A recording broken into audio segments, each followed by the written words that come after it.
Great. It's a great day. I'm glad to see you guys are so happy, so energetic. Love this. Are you kidding? You know what kind of a roller coaster ride this band's been on? Oh my God. Wow. You know, is it day or night? I don't know. It doesn't matter. It doesn't matter, exactly.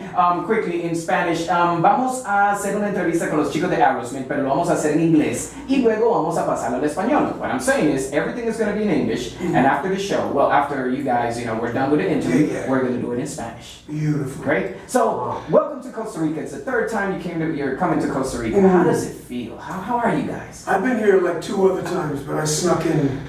That's what I heard. I got down to the Four Seasons. Oh yeah? Oh yeah. And how do you do that? Oh, I just Wearing a wig? I wear a wig and a tutu.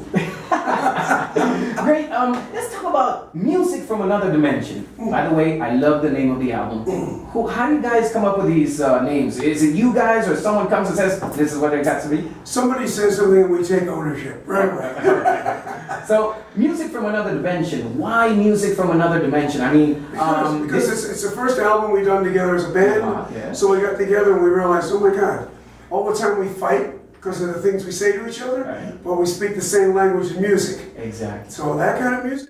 A little differently, we go, well, you know, if we take Ragdoll out to play a new song, you know, is that going to make the show better or worse? You know, we have to kind of balance it out. I know that there are a certain amount of people who want to hear some of the new things, but then given a choice, you know, something off the new record or one of the classic ones, they would probably pick a classic one, right? Because they know it.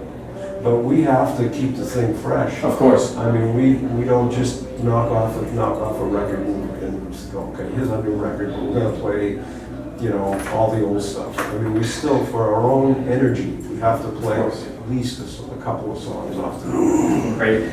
Well, we have, I think, a couple of minutes, they're telling me.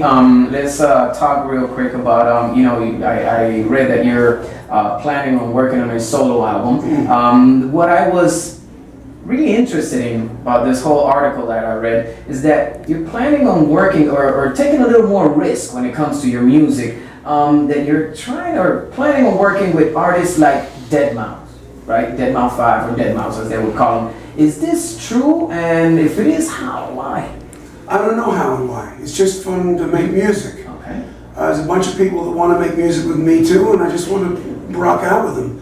How did that work out though? Do you know the guy? Do you know his music? Well, I called him up about 2 months ago and we decided to go eat up at Mel's Diner on Sunset Strip and just talk shit out. Just what's going on with you? What's his show like? What's his production like? What does he do? He wants to stretch out. And I said, well, great, give me some,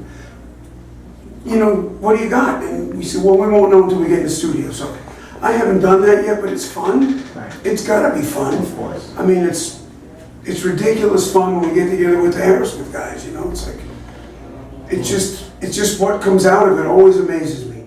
Okay. Even when I'm not sure what we're gonna do for a new album, Brad will say, well, we did it the last time, we'll do it this time. So it's just stretching out a little, I've never, we've written songs with other people, but I never sat in a room with Sting and wrote a song like with him. So I'm looking forward to that, or Johnny Depp, and so but it's all up in the air, and I'm looking forward to it. You have to take chances, and you have to have faith that the spirit of creativity is going to be there. Because you can't, it's like you can't say, well, it's going to sound like this, and we're going to do that, and he's going to do this, and can't force it. What you do is you kind of put all the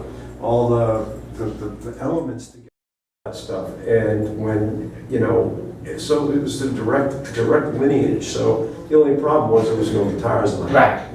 Oh, and Joe Perry made up for that, didn't he? Yes, he did. Rick invited us. I thought he wanted me to sing, but Joe brought a bass and his guitar because the other guys were. I didn't bring the bass. I thought they just wanted my guitar, but then Rick, during the session, Rick said we should have a bass on it, and I said, well, I don't bring a bass, but there was some guys hanging around in the studio. Yeah, called these 19, 18-year-old kids just kind of hanging out, and we're going, well, who are they? They were somebody's friends, and it turned out they were the Beastie Boys. Oh, great. And they lived right around the corner, and one of them went and got his bass, and brought it over, and I played bass on it. And so all the planets kind of united to make this track.